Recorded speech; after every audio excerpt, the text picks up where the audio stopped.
If we analyze the global power dynamics through a clear lens, free from media bias and political propaganda, we notice one undeniable reality. Pakistan remains the only Muslim majority country with nuclear weapons. This is not merely a matter of military pride or national defense. It is a geopolitical game changer that shifts the balance of power in the Muslim world. And this, dear brothers and sisters, is precisely why Israel views Pakistan not just as a distant observer, but as a potential threat that must be neutralized politically, economically, and ideologically. Let us reflect. Why would a country like Israel, which has no direct border, no historical war, and no economic rivalry with Pakistan, be so concerned with it? The answer lies in strategic foresight. Israel understands that while many Muslim countries are rich in oil, trade, or manpower, none possess the one deterrent that truly commands respect on the global stage: nuclear capability, and Pakistan has it. Not only does it have it, but it has developed it independently, against all odds, under global sanctions, and in the face of immense international pressure. That alone shows the resilience and determination of a nation that refuses to be subjugated. This capability makes Pakistan a symbol of potential strength for the Muslim Ummah. Today it may be limited to defending its own borders, but Israel fears the day when this strength could be politically mobilized in defense of Muslim causes, particularly Palestine.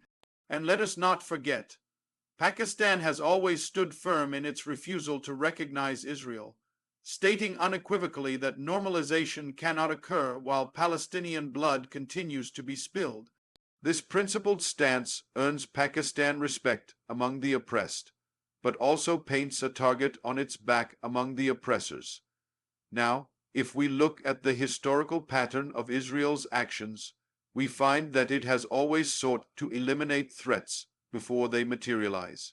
Iraq's nuclear plant was bombed in 1981 in Operation Opera. Syria's facility was targeted in 2007. Even Iran, which doesn't yet have nuclear weapons, faces constant sabotage, assassinations, and cyber attacks, all allegedly from Mossad. Why? Because Israel follows a doctrine of preemption. And by that logic, Pakistan is next. But Israel cannot target Pakistan in the same way it targeted Arab countries, because Pakistan is not in the Middle East. It has a powerful military, tested missile systems, and a doctrine of full-spectrum deterrence.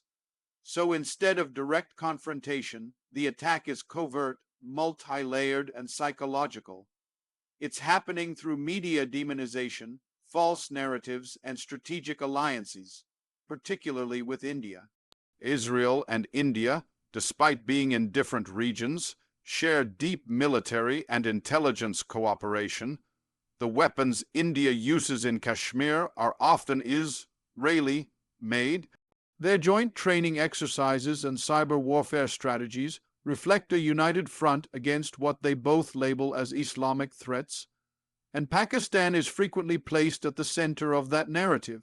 It is not surprising that unrest in regions like Balochistan has been linked to foreign funding. Former Pakistani officials and even some international analysts have hinted that Israeli intelligence may be indirectly fueling separatist elements, trying to fragment the nation from within. But all of this, my dear brothers and sisters, is not just about military or politics. It is about ideology. Pakistan, with its Islamic foundations, nuclear capability, and unflinching stance on Palestine, represents a model that threatens the Zionist vision of a fragmented, weak Muslim world. It is not perfect, no country is, but it is seen as a seed of resistance, and that is why it is being targeted, not for what it has done, but for what it represents, and what it could do if the Muslim Ummah were ever united behind it. May Allah grant us wisdom to see through the layers of deception, and strength to stand firm in truth and justice. From the very beginning, Pakistan has maintained a firm and principled stance on the issue of Palestine. It is one of the few countries in the world that has consistently refused to recognize Israel, not because of hatred or blind opposition, but because of injustice. Pakistan's founding father, Quaid-e-Azam Muhammad Ali Jinnah, made it clear that Pakistan would never accept Israel as long as it continues to occupy Palestinian land and violate the rights of the Palestinian people. And since then, every government, civil or military, has upheld that position. This ideological stance is not just a diplomatic decision. It is rooted in the Quranic principle of siding with the oppressed against the oppressors. This unwavering support for Palestine has made Pakistan a unique voice in the Muslim world. While many other nations have succumbed to international pressure or economic temptation and begun normalizing relations with Israel, Pakistan remains unyielding. This has irritated not only Israel, but also its powerful allies, because it shows that there is still a Muslim nation that puts principles above politics. And that, my brothers and sisters, is dangerous to those who want complete control over the Muslim world. Because if one nation can stand firm, it can inspire others to do the same. Now, how does Israel respond to such ideological opposition? Not through open war, no, that would be too obvious, but through media and propaganda warfare. If we observe carefully, we see how narratives are built and projected, especially through Western media channels that are deeply influenced by Zionist lobbies. There is a deliberate attempt to portray Pakistan as unstable, a failed state, or a hub of extremism. This is not accidental, it is strategic. When a nation stands on the moral high ground but is made to look like a threat, the world no longer listens to its message, and that is exactly the goal. These media campaigns are not just about misrepresentation. They are about delegitimization. They are designed to isolate Pakistan internationally so that when actions are taken against it, be they economic sanctions, cyber attacks, or even covert operations, the world either supports it or turns a blind eye. It is a psychological war meant to break the confidence of the Pakistani people and to make the Muslim Ummah doubt the credibility of one of its strongest defenders. Take a moment to think, how often do we see Pakistan's nuclear program being questioned? How often is its internal politics portrayed as chaotic and dangerous? Why does the global media ignore the human rights violations in Kashmir, but magnify every internal issue in Pakistan? It is because there is a deliberate effort to paint Pakistan as a problem, not as a nation defending its sovereignty or standing up for justice, but as a threat to peace. And behind this manipulation is a larger geopolitical agenda where the ideological resistance of Pakistan must be dismantled, not through bombs, but through narrative warfare. Brothers and sisters, we must be vigilant. The Quran tells us in Surah Al-Hujurat, verse 6, O you who believe, if a wicked person comes to you with news, investigate, lest you harm people out of ignorance and become regretful for what you have done. Today, the media is being used as a weapon, more powerful than missiles, to destroy reputations, discredit voices of truth, and confuse the minds of the youth. So we must ask, why is Pakistan being targeted so intensely in the information war? It is because it still dares to say no, no to normalization with an oppressor, no to abandoning the cause of Palestine, and no to compromising Islamic values for political gain, and for that reason, Israel sees it as the next ideological and strategic target. May Allah protect the truth and expose falsehood, no matter how well it is disguised. When you observe the patterns of global destabilization in recent decades, particularly in the Muslim world, one thing becomes clear. Wars are no longer only fought with tanks and missiles. They are now fought with ideas, insurgencies, and intelligence operations. And when we turn our attention to Pakistan, we find a calculated effort to weaken it from within using these very tools. But the question is, who stands to benefit from a destabilized Pakistan? When we trace the trail of strategy, ideology, and influence, the answer that repeatedly appears is Israel, often acting not directly, but through proxies and covert networks. It is well documented now that Pakistan faces growing instability in regions like Balochistan and Khyber Pakhtunkhwa, where separatist movements have been mysteriously well-funded, well-equipped, and often technologically ahead of what local insurgents could manage on their own. Intelligence agencies in Pakistan have openly pointed to the involvement of foreign hands in supporting these groups, and in multiple instances, Israeli fingerprints, directly or through its allies, have come up in investigative reports. But why would Israel, a country thousands of kilometers away with no border, care about internal unrest in Balochistan? The answer lies in asymmetrical warfare. Israel understands that direct military confrontation with a nuclear Pakistan would be suicidal. But if Pakistan can be discredited internationally, divided internally, and drained economically, it would cease to be a strategic concern in the long run, and this is not new. Israel has employed such tactics against nations it considers threats.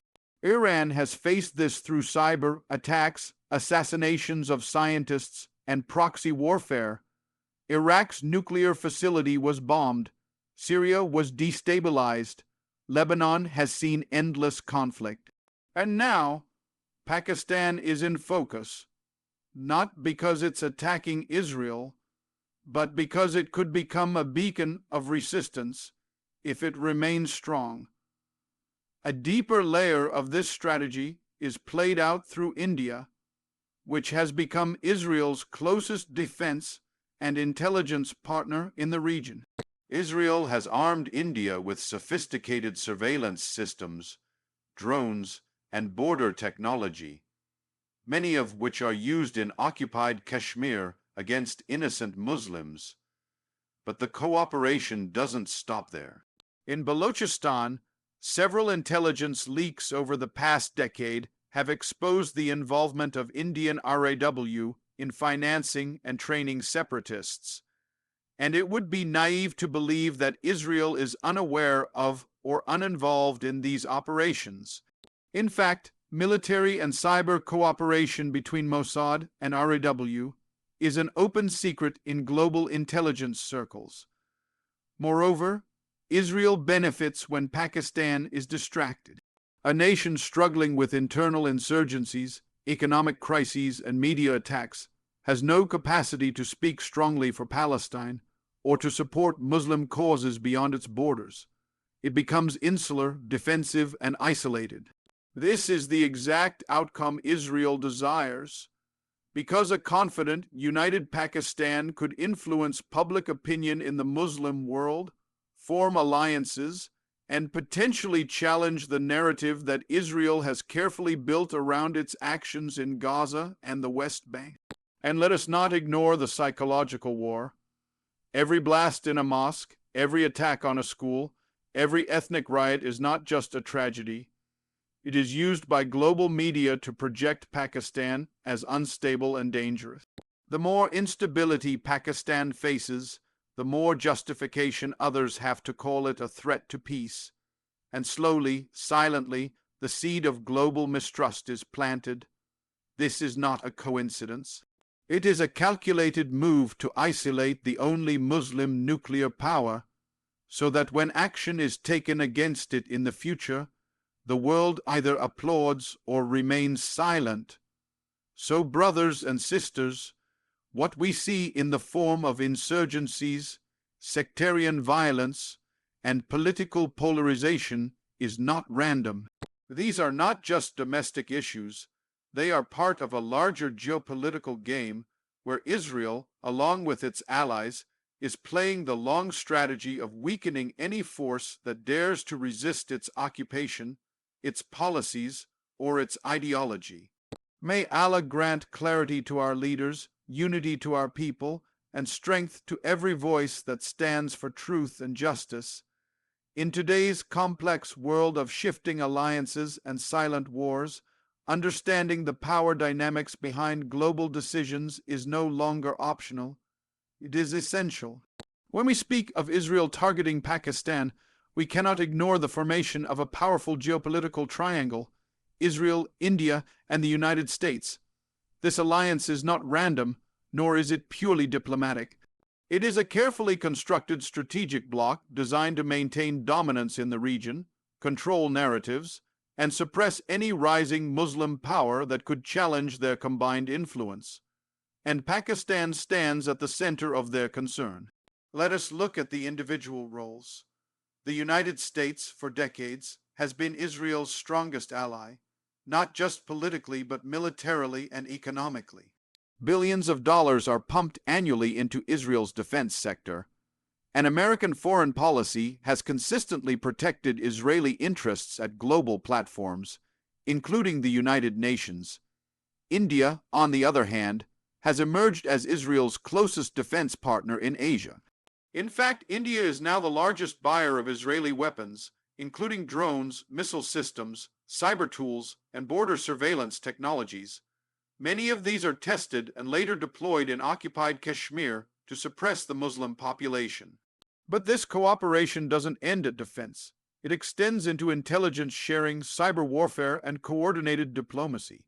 When we connect these dots, it becomes clear that this trilateral alliance is more than just economic or technological. It is ideological. The common factor binding them is not only strategic interest, but also a shared perception of Islamic nations as potential threats, especially those that refuse to align with their vision. Pakistan, by virtue of its nuclear capability, Islamic ideological foundation, and consistent stance against Israeli occupation of Palestine, is seen as an obstacle that must be contained. Israel and India both view Pakistan as a wild card, unpredictable, principled, and unwilling to compromise on issues like Kashmir and Palestine. And the United States, while publicly maintaining diplomatic relations with Pakistan, has increasingly tilted towards India as a regional partner to counter China, making Pakistan collateral in this shift. What results is a silent yet coordinated pressure, from economic instability to global narrative attacks, where each partner plays its part. Israel uses its media and lobbying power, India applies regional pressure and supports insurgencies, and the U.S. uses its financial influence and international sway to isolate Pakistan diplomatically. Let's not forget the Abraham Accords, signed between Israel and several Arab states under U.S. mediation. These agreements are not just about normalization. They are about creating a new Middle East where resistance is replaced with submission. In this restructured political landscape, Pakistan's refusal to recognize Israel makes it a clear outlier. And what do power blocs do with outliers? They attempt to reshape or eliminate them. Since direct confrontation is not possible with Pakistan, especially given its military strength, the strategy has shifted towards containment. Destabilize internally, isolate diplomatically, and discredit ideologically. Now, we must ask, what is the danger for the Muslim Ummah? The danger is that if Pakistan falls into isolation, if its voice is silenced, and if its leadership is manipulated or pressured into submission, the entire region loses its last remaining ideological backbone. A Muslim nuclear state that refuses to bow is not just a threat to Israel's regional plans. It is a symbol of defiance, and symbols have power. We are witnessing a silent war, a war not announced with fighter jets or tanks, but one fought with alliances, narratives, and invisible hands. And at the heart of it is a nation that still says La ilaha illallah with dignity, refusing to compromise on justice, sovereignty, and the right to resist oppression. May Allah protect Pakistan from both visible enemies and hidden agendas, and awaken the Ummah to stand united before it's too late. In today's geopolitical landscape, the battlefield is no longer limited to borders and military zones. It extends into the world of perception, media, and global diplomacy. And in this silent war, narratives are crafted, not discovered. One of the most powerful tools in this game is the media, and those who control the media shape how the world sees nations, conflicts, and ideologies. When it comes to Pakistan, there is a clear pattern, a consistent global narrative that portrays the country as unstable, dangerous, and unreliable. But the critical question we must ask is, who benefits from this narrative, and why is it being amplified so aggressively? Israel, through its influence in Western media networks, think tanks, and political lobbies, plays a significant role in shaping global opinion, especially in the West. These platforms often serve the interests of Zionist ideology, and they know very well that to weaken a nation, you don't always need bombs. Sometimes you just need to destroy its image, and this is what's happening with Pakistan. By projecting Pakistan as a threat, whether through claims of extremism, accusations of harboring terrorism, or portraying its institutions as corrupt, the goal is to delegitimize the country in the eyes of the world. If a nation is seen as unstable, then no one questions when it is sanctioned, pressured, or excluded from key global decisions. And if such a nation happens to be the only Muslim nuclear power, then this becomes even more important for those who wish to neutralize any potential resistance to their long-term plans in the region. Israel doesn't act alone in this effort. Its strategic partners, especially in the West, often amplify this image using selective reporting, biased analysis, and manipulative documentaries. Even social media algorithms are tuned to spread specific narratives faster. If a mosque is bombed in Pakistan, it becomes global headlines, but if a massacre happens in Gaza, it is softened as a conflict or military operation. This double standard isn't journalism, it's propaganda. Why is Pakistan being targeted this way? Because it still dares to speak for Palestine, refuses to recognize the Zionist regime, and continues to base its foreign policy on Islamic principles of justice. Unlike some nations that have surrendered to the pressure of normalization, Pakistan holds its position firm, and that firmness makes it a symbol of resistance, especially for the Muslim youth around the world who are searching for leadership that does not compromise. But narrative warfare has another goal. It is not just meant to isolate Pakistan internationally, but also to confuse its own people internally.